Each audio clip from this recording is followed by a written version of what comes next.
بیٹا، میں نے اور تیری ماں نے بہت سوچ سمجھ کر یہ فیصلہ کیا ہے، ہم تیری شادی کر دیں۔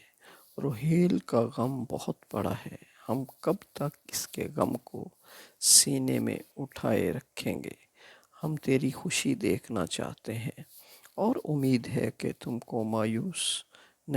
مایوس نہیں کرو گے۔ وقاص کے والد نے ایک دن اسے بٹھا کر کہا، اب وہ سب ٹھیک ہے، لیکن لوگ کیا کہیں گے؟ ابھی ایک بیٹے کا کفن بھی میلا نہیں ہوا اور دوسرے سر پر سہرا سجا لیا۔ وقاص نے اپنا قصہ بیان کیا۔ لوگوں کا کیا ہے، باتیں کرنے بیٹا، ہم نے کھویا ہے، جو غم ہمیں ہے اسے لوگ محسوس نہیں کر سکتے۔ اس کے والد نے بولا، ابو جیسے آپ کی مرضی، میں کچھ نہیں کہوں گا۔ وقاص نے کہا، میں اقرار میں سر جھکا دیا اور خوشی سے وقاص کے والد نے اسے گلے لگایا۔ وقاص کی شادی دھوم دھام سے کر دی گئی۔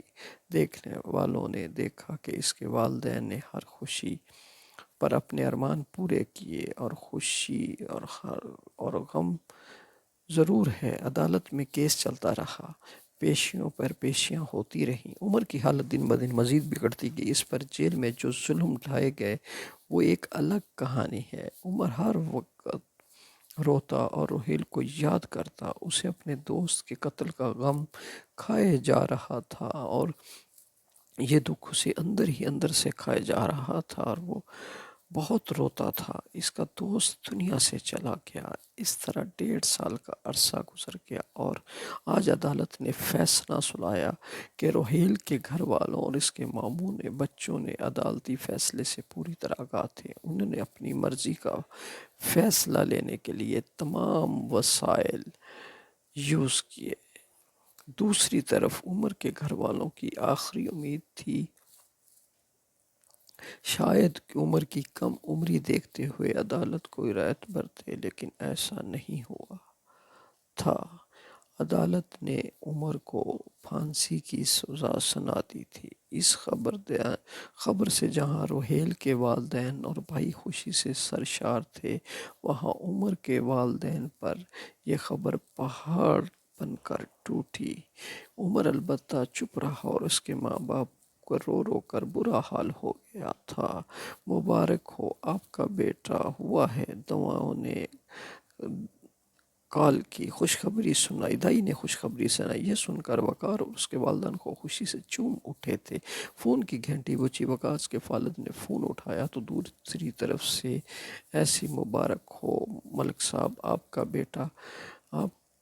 کا بیٹا ہوا ہے، اور دوسری طرف عمر قتل ہو گیا، اپنی موت آپ مر گیا ہے۔ ایسے بہت سے ناقدین ہیں کہ وہ مردہ حالت میں پایا گیا۔ اس کے والد و خالد کو انہوں نے یاسر صاحب کو مبارکباد دی اور فرمایا کرتے خوشی سے اپنی بیوی اور بیٹوں کو خبر سنائی، یہ تو کمال ہو گیا کہ آج میں دادا بھی بن گیا ہوں، اور آج وہ کمینہ عمر جیل میں ہی مر گیا ہے۔ وقاص کیسے خوش ہو کر پوچھا، وہ چیز کیسے مرا؟ ہمارے دل کو بڑی خوشی ہوئی۔ وقاص کے والد نے خوشی سے سینے پر ہاتھ رکھتے ہوئے کہا، یہ تو ڈبل خوشخبری ہے، خدا نے مجھے عزت سے نوازا، میرے بیٹے کا قاتل بھی مر گیا۔ اور وقاص نے کہا، میرے بھائی کا قاتل بھی مر گیا، اور میں ابا بھی بن گیا۔ خوشی سے پاگل ہو رہا تھا، مجھے اولاد کی حیثیت سے نوازا گیا، میرے بھائی کا قاتل بھی مر گیا۔ وقاص نے والد کے بچے کا نام سب نے پسند کیا۔ وقاص کے والد نے اس کا نام روہیل رکھا۔ جہاں تک ایک طرف جشن منایا جا رہا تھا تو دوسری طرف عمر کے والد اس کی خاک کے سپرد کر رہے تھے۔ تقدیر میں روہیل کے ساتھ ایسا کیوں ہوا؟ کیا دوستی میں ایسا بھیانک رنگ ہے؟ عمر اور روہیل کا کیا قصور تھا؟ اسے کئی سوالات ہمیشہ کے لیے ہمارے لبوں پر رہیں گے۔ ان سب سوالوں کے بیچ کڑوا سچ صرف یہ ہے کہ اتنی کم عمری میں عمر بھر کی دوستی ان سے بہت بڑی قیمت وصول کی۔ دونوں کے ساتھ جو کچھ بھی ہوا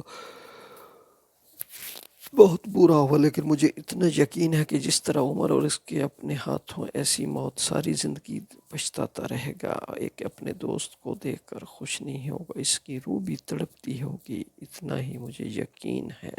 دوستوں، ہماری یہ کہانی کیسی لگی؟ پلیز لائک کریں، شیئر کریں، اور اردو ڈائری 1 کو سبسکرائب کریں۔ Thank you.